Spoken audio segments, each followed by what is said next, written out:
Ciao a tutti, con il tutorial di oggi impariamo una nuova tecnica. Iniziamo infatti un nuovo corso in cui impareremo le basi dell'uncinetto tunisino o uncinetto afghano.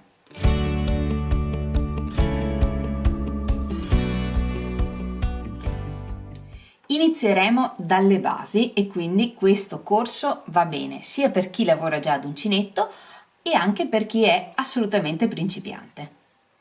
Per prima cosa vediamo gli strumenti che ci servono. Ovviamente ci servirà un uncinetto, in questo caso tunisino.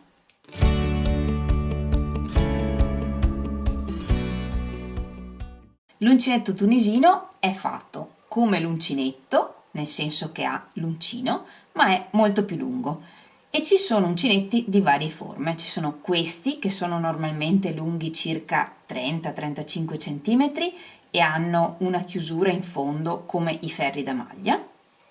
In alternativa possiamo trovare in commercio degli uncinetti come questi, che hanno più o meno la lunghezza di un uncinetto normale, ma hanno un filo attaccato, anche questo con una chiusura in fondo, in modo da poter montare lavori molto grandi come tappeti, coperte, maglie e quant'altro.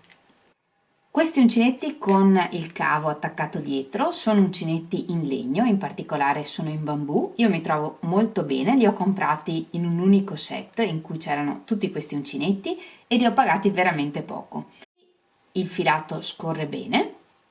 Io penso di poterveli consigliare, io mi sono trovata bene perché avevo un po' tutti i numeri e ho potuto sperimentare senza dover comprare uno alla volta gli uncinetti. Li ho comprati su Amazon e vi lascio il link in descrizione. Anche questi uncinetti li ho comprati in un unico set. Funzionano molto bene anche questi, come tutti gli uncinetti di alluminio all'inizio non scorrono bene sulla lana, ma funzionano molto bene, basta farli scorrere un po' e poi funzionano benissimo. Sono ben rifiniti, non sono super belli, ma per il prezzo che hanno secondo me vale la pena. Anche questi li ho comprati su Amazon e anche di questi vi lascio il link in descrizione. Ci sono molti altri tipi di uncinetto, io vi consiglio di prendere magari quelli che vi sembrano migliori all'inizio e poi sperimentando, come per gli uncinetti normali, troverete quelli che sono i migliori per voi. Per fare una prova, facendo un campioncino non molto grande o se avete per esempio un lavoro piccolo da fare, come è stato per questo tutorial che abbiamo fatto insieme in cui lavoravamo un quadratino alla volta, possiamo utilizzare tranquillamente un uncinetto normale. Ci sono poi anche gli uncinetti a doppia punta, ma per la tecnica base che impareremo in questo corso per il momento non ci servono. Con l'uncinetto tunisino lavoreremo sempre a righe, ha un'andata e un ritorno come la maglia e lo vedremo nel corso. Questo fa in modo che vedremo sempre verso di noi il lato dritto del lavoro e sempre resterà dietro il rovescio. La lavorazione dell'uncinetto tunisino è una lavorazione che tende a essere bella spessa, quindi a seconda del risultato che vogliamo ottenere utilizzeremo anche con lo stesso filato un uncinetto diverso.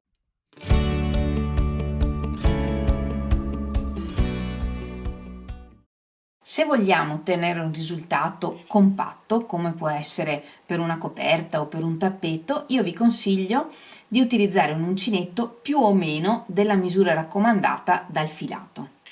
Se invece volete ottenere un risultato più fluente, come può essere per una sciarpa, uno scialle o una maglia, allora vi consiglio di utilizzare un uncinetto di un paio di punti più grande rispetto a quello consigliato dal filato. Quindi se il filato consiglia un uncinetto da 6 mm, io vi consiglio di provare con il 7,5, con l'8 o giù di lì, perché poi dipende ovviamente anche dalla nostra mano, e di fare dei campioncini per vedere di ottenere esattamente la tessitura che vogliamo. Però in generale con l'uncinetto tunisino utilizziamo sempre un uncinetto un po' più grande di quello raccomandato dal filato. Per questo corso utilizzeremo questa lana. In etichetta è raccomandata per uncinetti o ferri da 4 mm e io utilizzerò un uncinetto da 6 mm.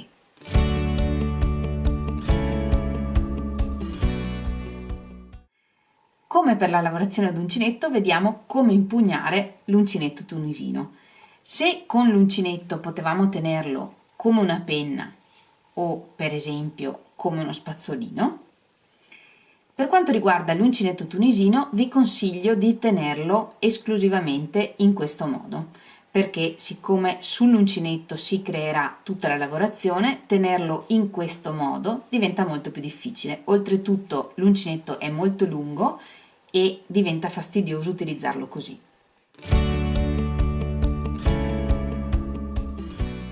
Il lavoro inizia sempre da un nodino iniziale. Per il nodino iniziale facciamo un cappietto con sopra il filo che va verso il gomitolo, passiamo sotto il filo e lo estraiamo con l'uncinetto e tiriamo. E montiamo un numero di catenelle necessarie alla nostra lavorazione. Oggi per questo esempio monteremo 10 catenelle. Per come lavorare le catenelle e come tenere il filo, quindi la tensione del filo, se non avete mai lavorato nemmeno ad uncinetto, vi rimando al corso basico di uncinetto che vi lascio in descrizione al video e anche qui nell'angolo. Per quanto riguarda l'uncinetto tunisino, vi consiglio di montare le catenelle iniziali sempre un po' morbide.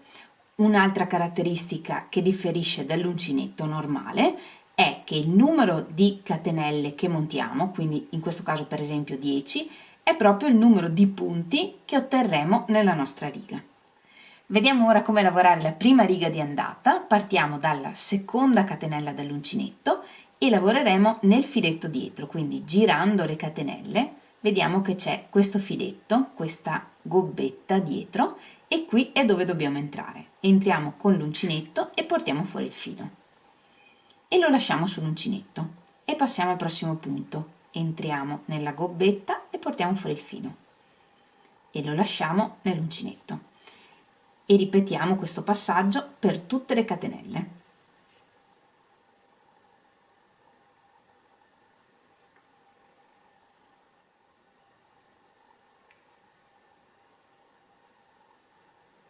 Ed entriamo anche nell'ultima catenella.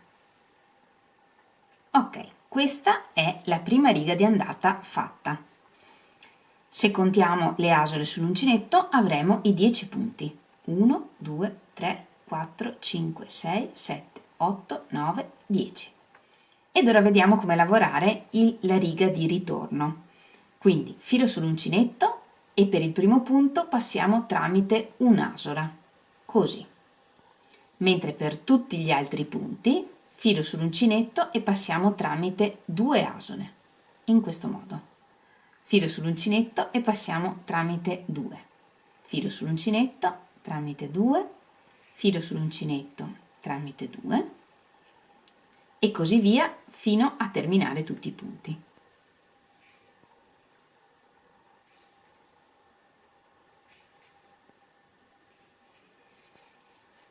E questa è la prima riga di lavoro terminata. Una riga si compone di un'andata e un ritorno. La prima riga di qualunque lavoro si lavora sempre in questo modo. Come vedete, questo tipo di lavorazione crea delle barrette verticali, questi filetti verticali che vediamo, e questi sono i punti in cui entreremo per caricare i punti nella prossima riga. Il primo punto, che è questo, è già caricato sull'uncinetto. L'asola che c'è sull'uncinetto è relativa al primo punto, quindi in questa barretta non dobbiamo entrare. Per lavorare la seconda riga, quindi, partiamo dalla seconda barretta, che è questa, entriamo solo sotto questo filo e portiamo fuori il filo. E in questo modo abbiamo caricato il secondo punto. E continuiamo così per ogni punto. Vedete che una volta che il punto è caricato, la barretta verticale è ancora più evidente. 5, 6, 7, 8, 9. Per quanto riguarda invece l'ultimo punto, sempre lo lavoreremo in questo modo. Entriamo prendendo 2 fili, non solo la barretta verticale ma anche il filo dietro. Quindi l'ultimo punto non entro solo nella barretta, ma anche nel filo dietro. E porto fuori il filo. E abbiamo di nuovo 10 punti sull'uncinetto. Il ritorno è sempre uguale, quindi come prima, per quanto riguarda il primo punto, filo sull'uncinetto e chiudiamo un solo punto, quindi passiamo solo attraverso un'asola, e per quanto riguarda invece tutti gli altri punti, filo sull'uncinetto e passiamo tramite 2. Tramite 2, tramite 2, tramite 2, 2, 2, 2, 2 e 2. E questo è il risultato dopo aver lavorato anche la seconda riga. Questo che abbiamo lavorato insieme è il punto tunisino semplice.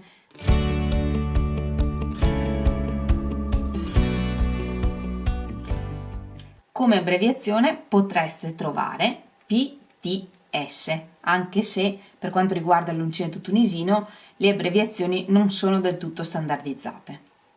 Facciamo insieme un'altra riga. Quindi il primo punto abbiamo capito che non lo carichiamo mai perché è già caricato sull'uncinetto, è quest'asola che abbiamo sempre sull'uncinetto, e passiamo al punto successivo, quindi la barretta successiva. Passiamo sotto e portiamo fuori il filo. In questo modo.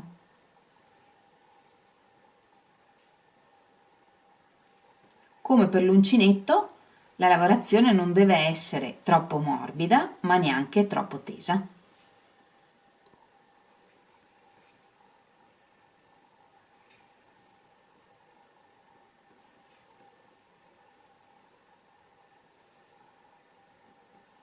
E per l'ultimo punto, come abbiamo imparato, anziché prendere solo la barretta verticale, prendiamo anche il filo dietro.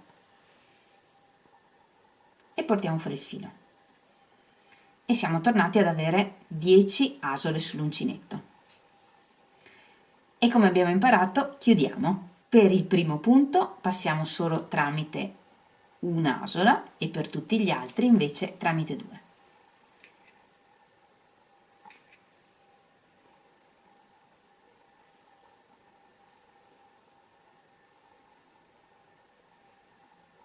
Nove e 10. Una cosa importante da sapere, anche se doveste leggere degli schemi o trovare degli schemi, è che il primo punto non va mai lavorato, come abbiamo visto è già sull'uncinetto, e l'ultimo punto va sempre lavorato in questo modo. Anche se state lavorando un punto diverso, il primo e l'ultimo punto si lavorano sempre come li abbiamo lavorati oggi. Quindi il primo non si carica sull'uncinetto perché è già sull'uncinetto, e per l'ultimo prendiamo sempre 2 fili in questo modo. All'inizio potrebbe essere un po' difficile capire qual è l'ultimo punto, potremmo confonderci tra questa e questa catenella. In realtà l'ultimo punto è questo. Quindi entriamo nell'ultimo punto come abbiamo imparato prendendo 2 fili e carichiamo il punto e cominciamo il giro di ritorno. Quindi chiudiamo 1 e in questo punto, che è l'ultimo punto, mettiamo un segnapunti. In questo modo, e proseguiamo la riga di ritorno normalmente chiudendo i punti a 2 a 2. In questo modo, quando dovremo caricare l'ultimo punto della prossima riga, sapremo con certezza qual è. Quindi all'inizio, quando siamo ancora principianti, possiamo aiutarci in questo modo. Ed ora vediamo come chiudere il lavoro. Supponiamo di aver terminato e vediamo come fare la riga di chiusura. Iniziamo normalmente caricando il prossimo punto in questo modo, ma questa volta chiudiamo il punto, quindi lavoriamo un punto bassissimo, così. E in questo modo abbiamo chiuso il primo punto. Entriamo nel prossimo punto, portiamo fuori il filo e lo portiamo fuori dall'asola, così, e ripetiamo per tutti i punti della riga.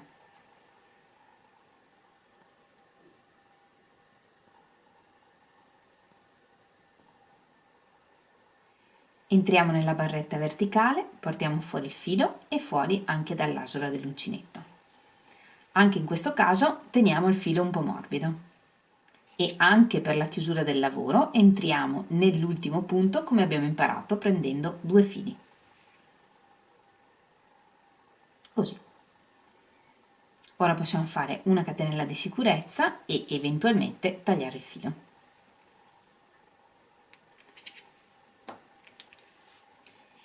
In questo modo il lavoro è già saldato.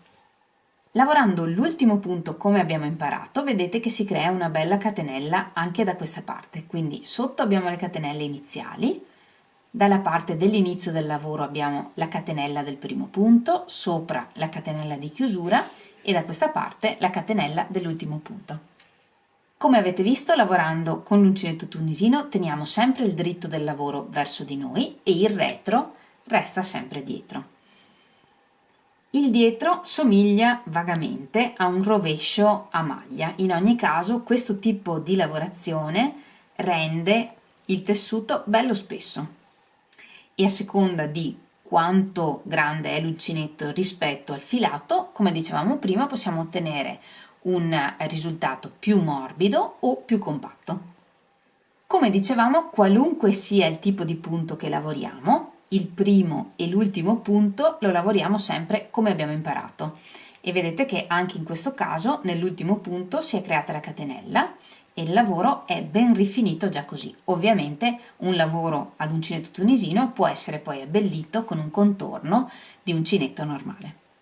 Come potete vedere, il punto tunisino semplice tende un po' ad arricciarsi. Questo è proprio per come è fatto il punto. Infatti c'è molto più filo dietro che davanti e questo fa sì che il lavoro tenda ad arricciarsi in questo modo. Ma questo ovviamente non è un limite, sarà sufficiente mettere in forma il lavoro una volta terminato. Per la messa in forma del lavoro, se volete, faremo un tutorial specifico. Con questo punto possiamo fare già tantissimi lavori e soprattutto abbiamo capito la tecnica base. E anche per oggi abbiamo terminato. Nel prossimo tutorial vedremo insieme come fare gli aumenti. Io spero di avervi detto tutto e di essere stata chiara, ma se avete bisogno, se avete domande o dubbi, potete lasciarmi un messaggio qui sotto il video.